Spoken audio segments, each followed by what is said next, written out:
Coming up, we're talking about the top 5 unique dining experiences at Walt Disney World, and we're going to reveal the top 5 theme park table service restaurants at Walt Disney World as voted on by you. From the Nova Scotia DIS meet to raise money for Give Kids the World, this is the DIS Unplugged.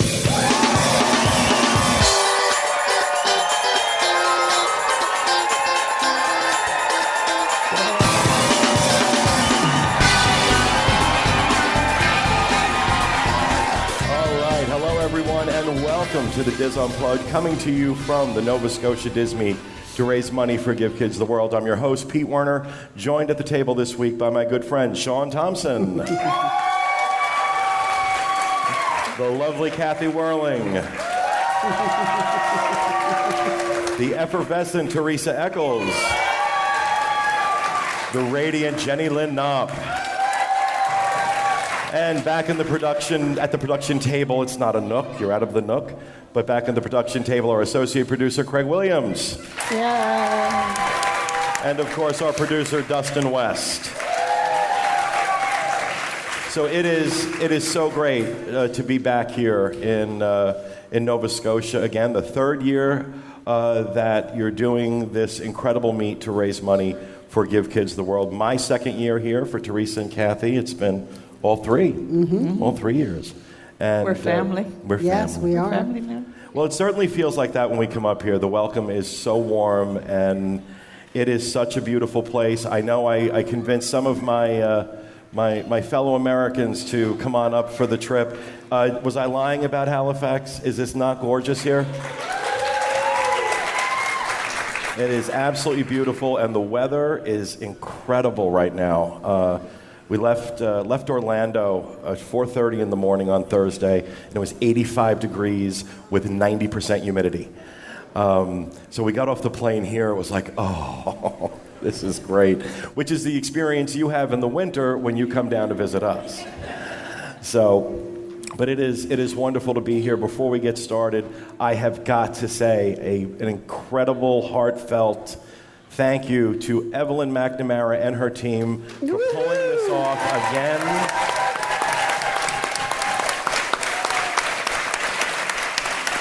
You know, give or take, there's about 170 people in this room right now. That's an amazing turnout for any of these meets, but it really says something up here in Nova Scotia. We don't have a huge base of listeners up here to our show. And all these people that came out from the community to support this, local businesses that came out to support this. Lila was a real tough act to follow. That was amazing what she donated. You know, just the outpouring of community support to raise money here. As somebody who's been involved with this for quite a while, I can't tell you how much it means to me personally to see this. It never fails to humble me. It never fails to amaze me. And I want to give Evelyn and her team a rousing round of applause for an incredible, incredible job. Yeah, let's do it. Come on, get up. What's that?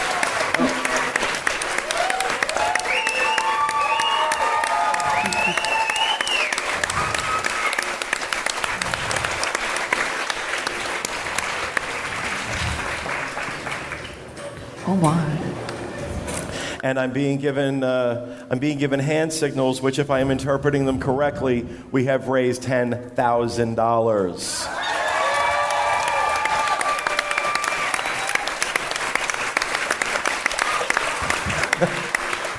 It's unbelievable, unbelievable. So what we do now with these shows that we take on the road, we are doing basically a segment like we would do if we were back in Orlando in the studio. This will be the segment on Tuesday's show. This will go up on Tuesday of next week. And we wanted to talk about some of our favorite dining experiences at Walt Disney World. The top 5, somebody yelled Mickey. The top 5 unique dining experiences at Walt Disney World. Now, we all know that Disney has a lot of dining. Some of it really, really good. Some of it not so good. Crappy. But there are some very unique or not very unique, nothing's very unique, but unique dining experiences that you can have at Walt Disney World that you just can't find anyplace else. So we put together what we thought our top 5 list was, and we ordered this based on the reviews database at WDWinfo.com and what our user ratings have been for these restaurants. The number 5 one on our list, we picked San Angelo Inn at the Mexico Pavilion in Epcot. Now, we didn't say the food here was good. I want to put that qualifier in. Because, let's be honest, the food at San Angelo is one step above frozen dinner. But it is unique. You're not going to find anything like it anywhere else. It's inside an Aztec temple. It's an indoor restaurant, but the scene is a Mexican street market, and it's absolutely incredible inside this temple. And the restaurant is there, and the boats from oh Lord, what's the name of the ride? It's Grand Fiesta Tour. Grand Fiesta Tour. It used to be El Rio del Tiempo. Yeah, that Mexican fun ride that everyone loves. I love it. Do you? I do too. It's a fun I think it's ride. fun, but I don't know. They added the characters to it. it's making Teresa cry. No, it's not making me cry. I apologize. We're talking about Mexico. They're leftover tears from the last subject. Yeah, the food at San Angelo Inn is really not good, and that is kind of reflected in our reviews database. Out of a possible 10, the reviews, it's averaging 6.2, so it's not exactly the most popular, but in terms of a unique experience, a unique restaurant, it absolutely has to make the list. It's also not inexpensive. For lunch, entrees ranging from $18 to $28, for dinner from $23 to $36 per person. So it is not an inexpensive restaurant, but it was one of the first places I ever ate at Disney World. You know, when you're there for your first trip, I don't know, I think you overlook a lot of things with food when you're going for the first time because you're just so amazed at the environment that you're sitting in. And they certainly did an amazing job theming that restaurant. Absolutely. So that makes our number 5 list. Does anybody like San Angelo Inn? Oh, I do. I actually spent an anniversary dinner there. Oh, love it. You like it? Yeah. I like that it's dark in there because you really can't see the food that they put in front of you. Yeah, well, the refried beans kind of look like regurgitated beans a little bit. Oh, but, my. It is also a great place to get out of the heat, walking around World Showcase. Number 4 on our list is another one that I think people are more divided on the food at this place. Sci-Fi Dine-In at Disney Hollywood Studios. For those who haven't been there, this is basically set up like a drive-in movie. And you sit in cars with tables in them, like old replicas of old cars, and they're running previews for old 50s B-roll sci-fi, B films, sci-fi B films. And it's really kind of cool, environment-wise. Food, also getting a 6.2 from the Dizzers that have experienced it. But what do you guys think? Sci-Fi Dine-In. I like it. It's forgettable for me. Forgettable? Seriously? What Yes. the crap? No. I like the atmosphere. No, the I like the atmosphere's atmosphere. I awesome. don't care for the food. I think This the is food's why pretty we solid. separate them. I like the food there. I think the food's good. Got good The food milkshakes, is okay, onion but rings. I mean, with my kids, that's one that we will repeat over and Oh, over really? and over again. Yeah, because they love the environment of it. You're sitting in a fake car, watching movies Fake that are movies. ridiculous, and sometimes you have people roller skating to your car to give you your food. It's not about the food. It's probably with a lot of these choices. It's not about the food. It's about the experience, and especially for kids, that one is definitely a lot of fun. Certainly unique. It's something not only that is unique on Disney property, but kind of unique in life. We don't have many of those experiences out there, at least in America anymore, where you can drive in and watch a movie and eat a meal. Very few drive-ins left, yeah. They do need to update the movie clips they're showing, though. What do you mean? It's from the 50s I think the here. point is that it's old. Oh, I know. No, I don't mean update. You mean newer. repeat visitors will get tired Right. of. Give me something. Okay. All right. Something new, old to watch. You don't want like 80s commercials in there? No, I just want more choices. But I think the thing that has to be said about Sci-Fi Dine-In, regardless of what you think of the food, is it's damn near impossible to get a reservation there. Yes, it's very hard. Especially if you're talking about like short term. I've been able to walk in and get a table at 50s Prime Time, which is coming up on our list, a lot easier than I've ever been able to get one at Sci-Fi Dine-In. I've tried a couple of times and not been able to. Well, it speaks to its popularity, and I think it primarily speaks to its popularity with children and families. That whole experience of kind of being able to take a step back to an era that isn't necessarily, here anymore. Right. All right, number 3 on our list was Cinderella's Royal Table at the Magic Kingdom. And this one made the list mainly because it's in the castle. And but you're going to pay for it. You're going to pay dearly for it. Breakfast, $45 per adult. Wow. $30 for a child. Lunch is $49 for an adult, $31 for a child, and dinner is $55 for an adult and $34 for a child. And again, this, I think it's kind of lost some of its luster in terms of it's being a must-have reservation to get. Yeah, but there was a time, and it wasn't that long ago, that people would absolutely melt down and their vacation was ruined if they could not get a meal at Cinderella Royal Table. At 180 days, it was sold out within hours. Within hours. I confess to being one of those people. Yeah. I definitely was like that I haven't eaten there. I think the last time I ate there was in 2008 because it is so very expensive. You don't do that one very often. But I'm so glad that we did. I'm not sure if it's changed since then, but when I took my children, again, it wasn't that the food was that great. It really wasn't amazing. But the experience of it, going into the castle, and then they do this whole thing that's very interactive with the children. They give every boy a sword, I believe, and every girl a wand, and they stop the meal at a certain point. They arm the children as they walk into the restaurant. They do. It definitely enhances the experience, and they stop the meal at a certain point and do a little bit of a mini show and have the children. They also hand them a wishing star, and they're supposed to hold it in the air and make a wish, and they make this whole big deal, and it looks like pixie dust, glitters everywhere. And I have a picture of my youngest daughter holding this rubber star in the air with her eyes, squished tight, like she's just wishing the heck out of this, thing, because she's in Cinderella's castle, and if at any time a wish is going to come true, it's going to be now. So, it was an unforgettable experience and a very unique one, and I can't think of any experience that we've had eating at Disney World since then that has been quite like that. So it's very pricey, but I will never forget those memories. They will never forget those memories. And I think it's worthwhile for that, for that family experience. But yeah, don't expect the food to be all that amazing, because there's nothing really magical about that. I guess this is one of those times where I have to admit I've never been there. I've never been either. Okay. Really? Okay, good. Oh, we're going to send Kathy and Sean. Oh, good. I'm up for that. I don't know, I guess because it's so popular, it's like, okay, then I don't want to go there. I want to go somewhere else. Debbie Downer. I want to hear from some people that have been to these places and what your opinions are. That's why the mic's over there, so line up. There's no opinions on it. There's no opinions. But I think it's cool that you get to eat in the castle. Like, yes. That's the part of it for me.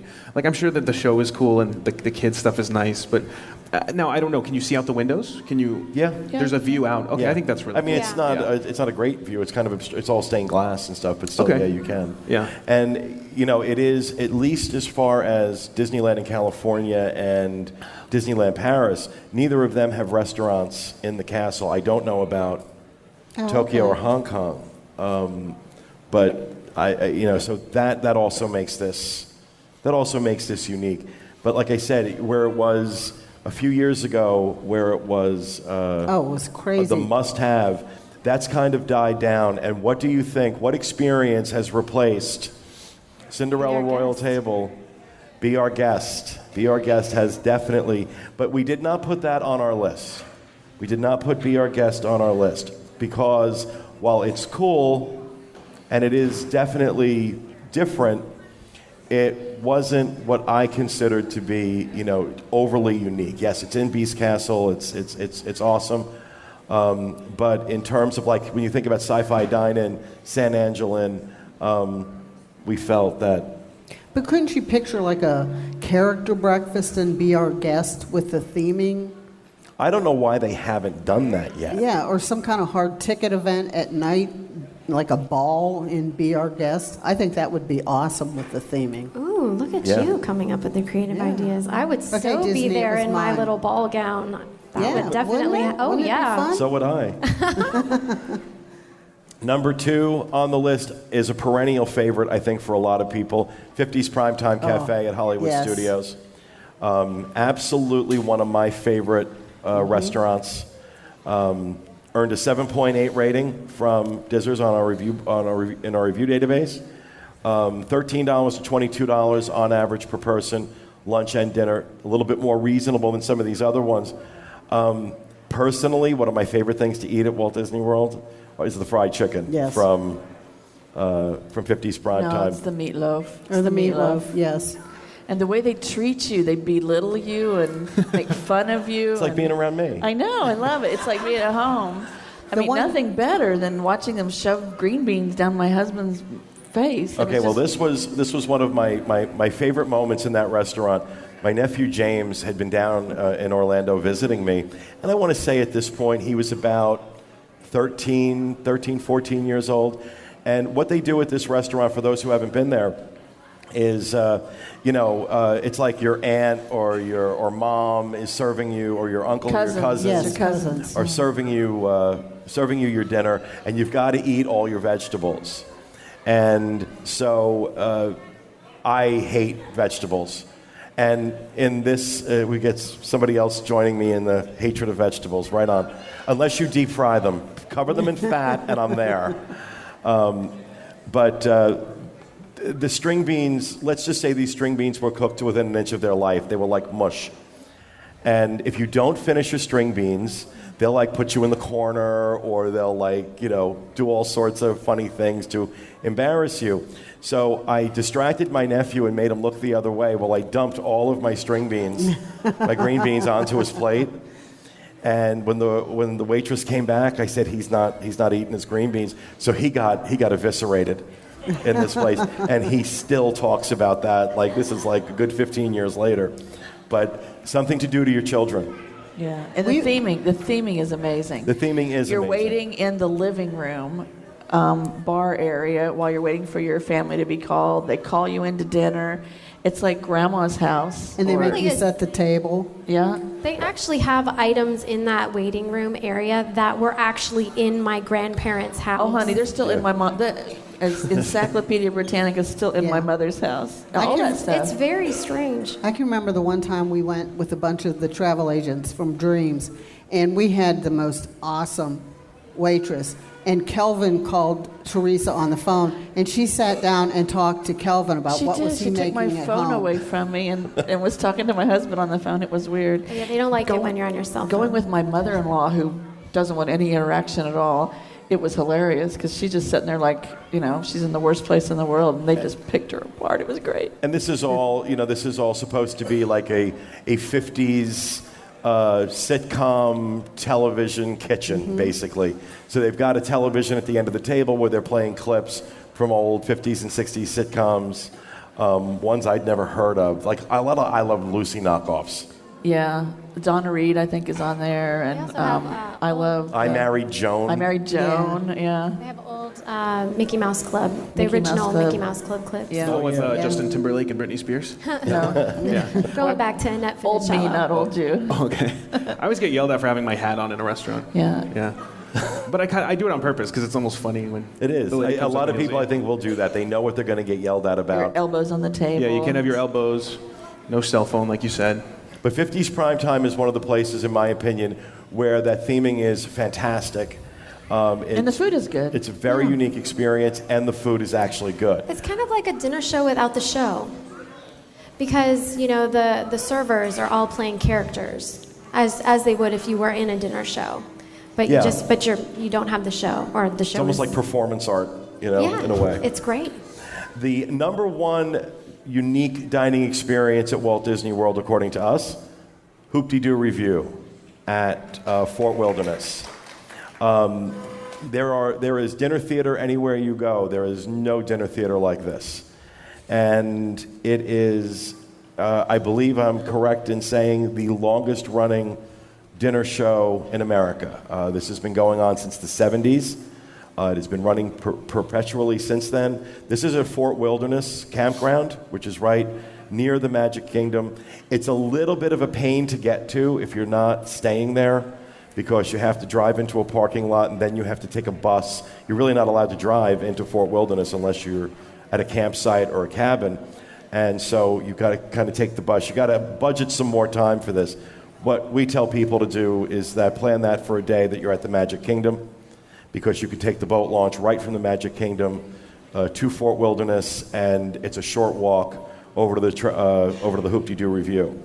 But it's fried chicken and ribs and beer and sangria, right? Is it Yeah, sangria? unlimited Is there- sangria. I've never Yeah. been there. Oh, you got to be kidding me. I want to know what. I mean, you were with me. They No. put a little napkin on your head. Wasn't that you? No, that wasn't me. I've think it never was been me. there. It was you. It was you. Well, your son called it Hee Haw Live. Hee Haw Live, I don't know if yeah. the Canadians get the Hee Haw reference. Okay. Hee Haw Live. So, what's the best part of going to it? Okay, the show, for as corny as the show is, they're really good. They're really talented actors, dancers, singers. The food is really good. The service staff is really into it. They kind of drop the bucket of chicken and ribs on your table. They get a little sassy with you. Okay.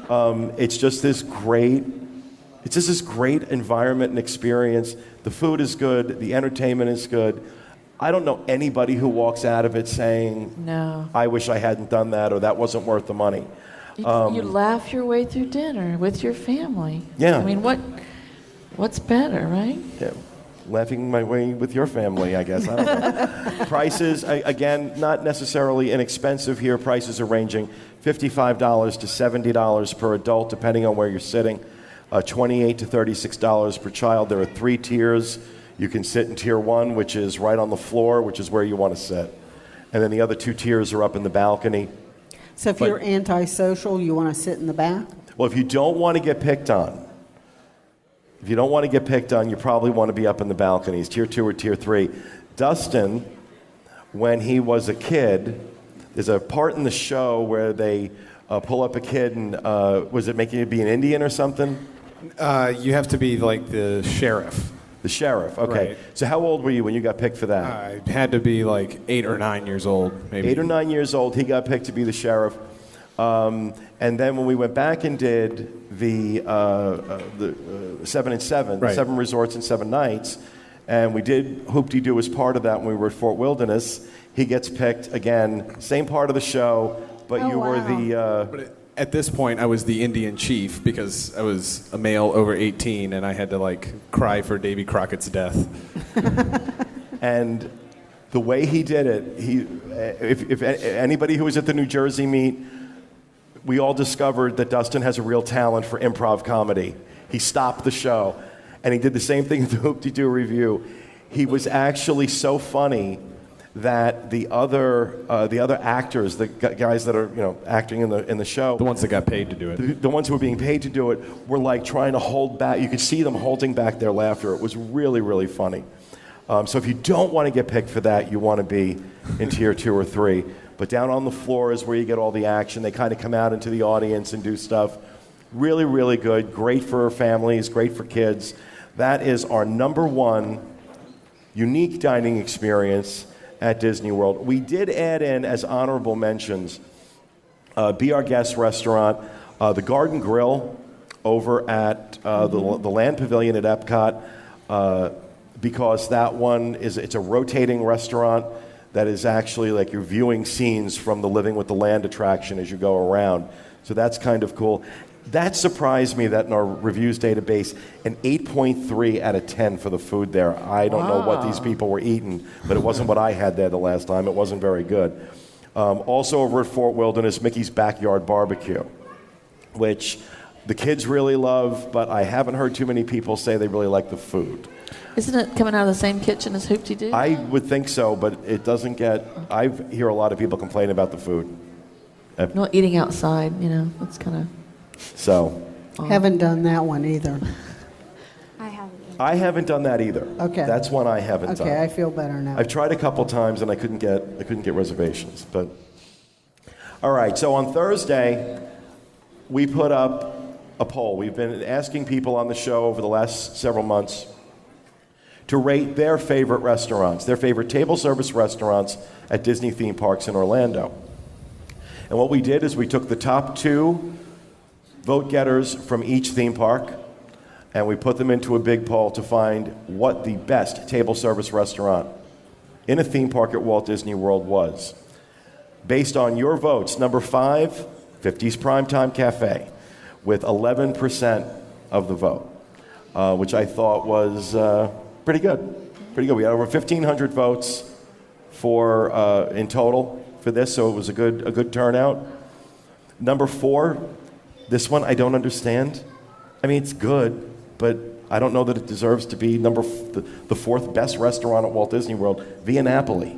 Really? Yeah. Wow. But it is good. That is It really is. good It's pizza. good, but you want great Italian food? Walk next door. Yeah. Go over to Tutto Italia. It's incredible how that's not. I think because it's less expensive. It's pizza. It's pizza. It's good pizza. I'm not going to say it's not.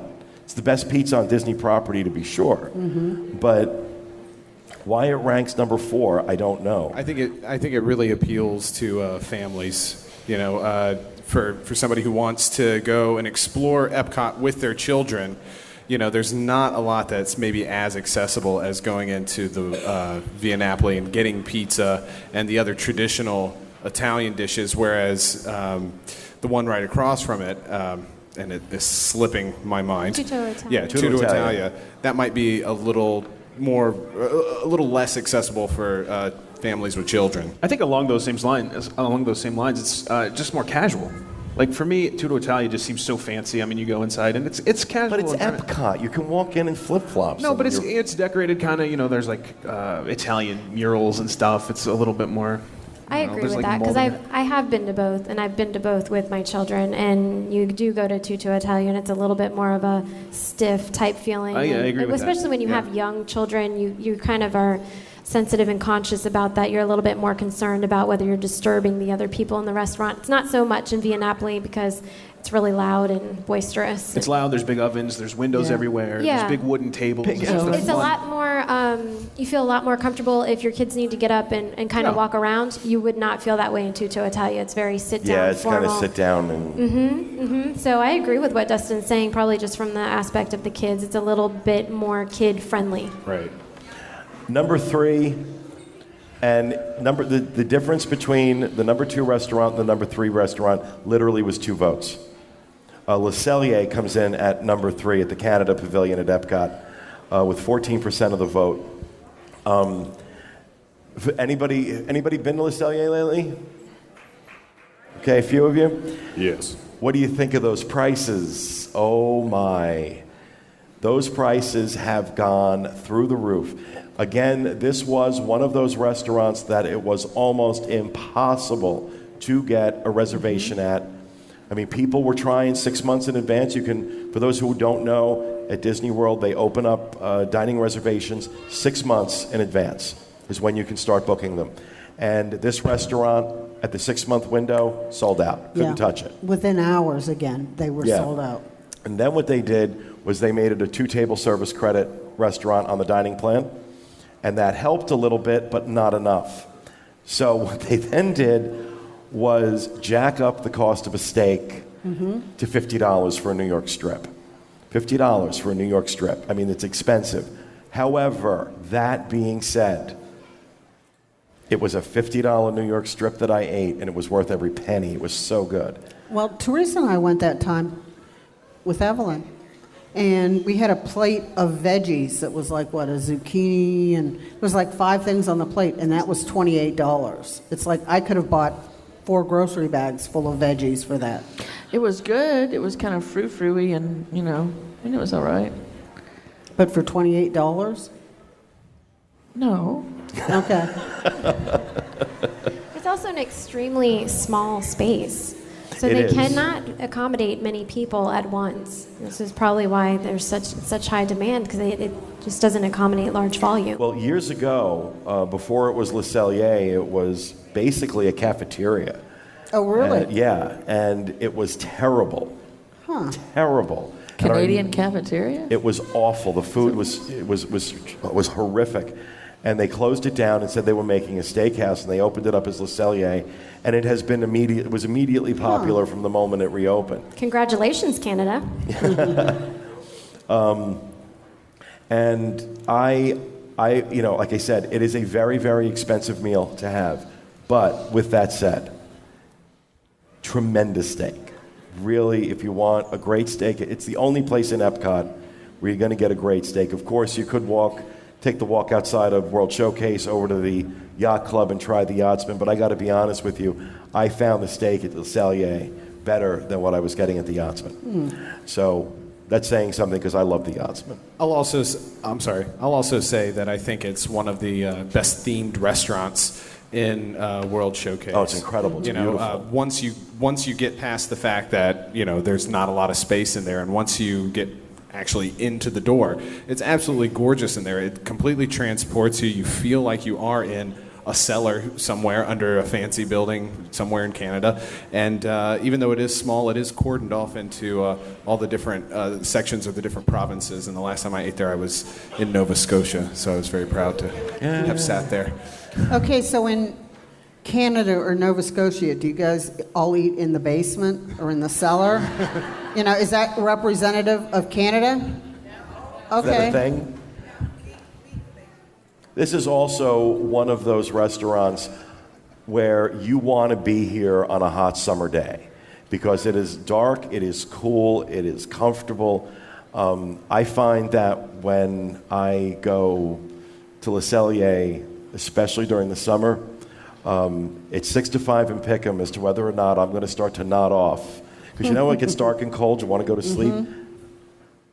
But then I start eating, and I will always wake up for food.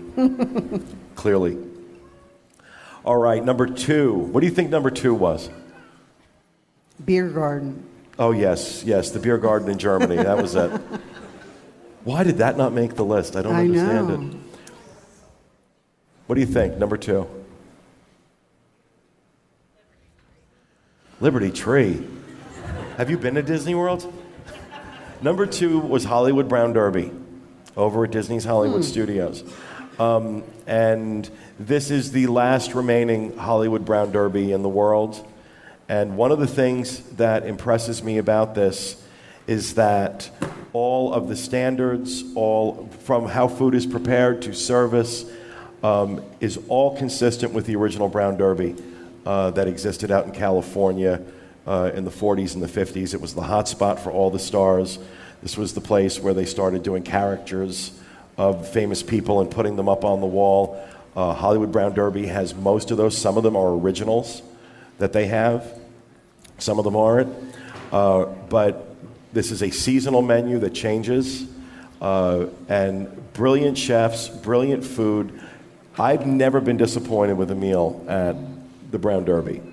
14% of the vote for this, and again, it was 2 votes separated Brown Derby and Le Cellier. The Brown Derby actually has my vote. The Brown Derby has a very special place in my heart, because there was a period of time where my children were in a bit of a medical crisis, and we had to be on an extremely restricted special diet. And we were going to take this trip to Disney World, and it was a really big deal. We had not been able to do much of anything because of the crisis that we were in, and in fact had not eaten in a restaurant for 2.5 years. We had not eaten outside of our home in 2.5 years because it was that much of a critical type of situation. The Brown Derby was the first restaurant that we ate in after that, fast or whatever. And when I was communicating with the Special Dietary Request Department during that time before the vacation, I expressed to them my very serious concerns, and I was directed to the Brown Derby because it is, from what I understand, the only 5-star restaurant in the parks. And the chefs were amazing. I had the one chef who would contact me regularly every other week or every third week to check up with me on how my kids were doing and their condition and where they were in their progress. And he would sit and plan with me what their meals were. He was extremely concerned that we would have the best experience that we possibly could, because we had not been in a restaurant for years, and this was top priority for him. When we finally made it to the restaurant, we sat down, and they had told him that we were here, and he came out and personally greeted our table. This is the head chef. So he's got lots to do. You know, he does not need to come out to my table, but he did. Not only did he come out to my table, but he came out to my table with a stack of papers that were copies of all of the emails of correspondence that had taken place with us And he said, over the months. "You are insane, woman." Not only that, but I looked at them and they had had things highlighted in them. He had taken such extreme care to go through all of them, review things, highlight notes that he had made for himself, and he went back into that kitchen and prepared a meal for my children in a completely separate kitchen than the rest of everyone else, what everyone else was eating. Just specified to the very specific things that they could have. I was so touched. I was so moved by that. So for that reason, Hollywood Brown Derby gets my vote. They were amazing. The chef at the time was just, I actually don't have words for it, and I probably should stop talking about it because I'm going to start crying. Well, something that I think Disney does better than any place else I know is with dietary, especially where dietary needs are concerned. They, anywhere, whether it's been at Disneyland, on the cruise line, especially Adventures by Disney, Disney World, and with Adventures by Disney, they have it tough because they really have to do a lot of coordinating with the different restaurants. But at every Disney restaurant, that chef will come out, that will talk to you personally, make sure that he understands. They don't want any miscommunication. So they don't want you telling the reservations agent and then hoping that gets through to the chef. They don't want you telling your server hoping that gets through to the chef. You and the chef will have a conversation so that he or she knows exactly what your issues are, and they will tailor a meal for you to have, even if it's not on the menu. Yeah. They know what their options are, how they can prepare. They have a lot of experience doing this for a lot of dietary restrictions, so I think Disney does it better than anybody. Really, and like I said, with the Brown Derby, at least in this instance, it definitely had that very magical touch to it because it wasn't just a meal. I mean, and it was an excellent meal. It was so good that he gave me banana foster. He made banana foster for me. I swear to God, I felt like the heavens parted and this dessert dropped out of the sky onto the table in front. That's how good it was. But at the end of the meal, we went to get our ticket and found out he had comped quite a few items off of it. Oh, Lord, really? Because he was so excited that we had come in and chosen him to have our first meal in a restaurant. It was amazing. That's it was great. amazing. It's a great story.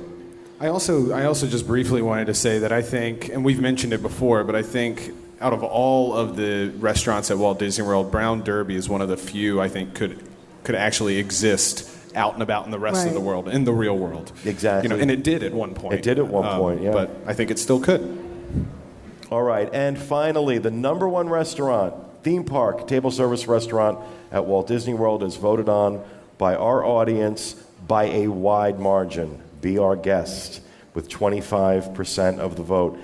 I'm glad to hear this too, because for those of you who remember my review when Be Our Guest first opened, one of the things I said was, they're starting out strong. Let's see what the quality, let's see what the food is like a year from now, 2 years from now.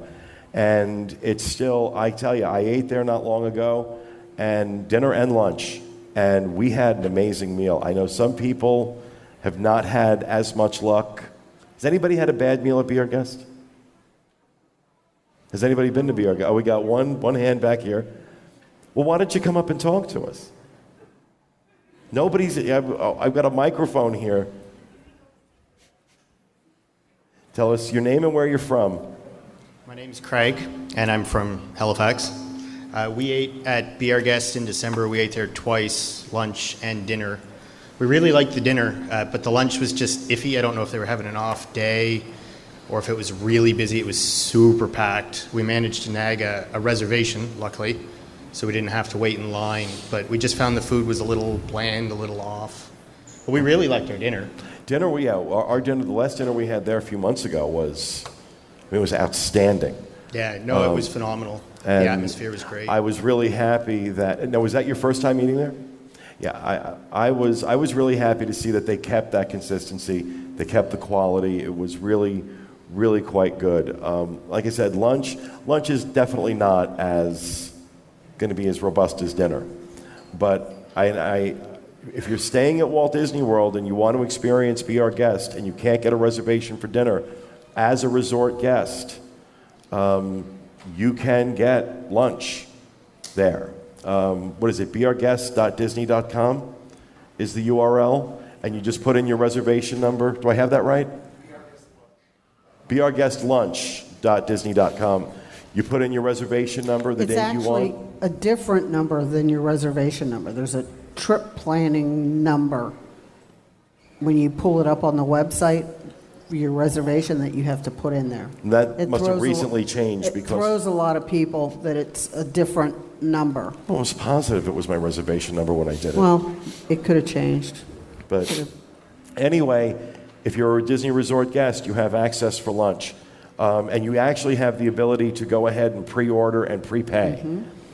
And go to your table, you get a little Rose. You get a rose. a rose, and they know what you ordered and where you're sitting, and they just bring the food to you. They're testing this out for wider distribution, where you can do pre-ordering of your food and just go right to a table, and they'll know where you are and bring you your food. And you can, if you have food allergies, on the little kiosks, if you don't pre-order, you can select what your problem is or issue is, and it will suggest the meals that you're allowed to have. But again, you can have the chef come out to your table, even for lunch, and tell you what's safe to have.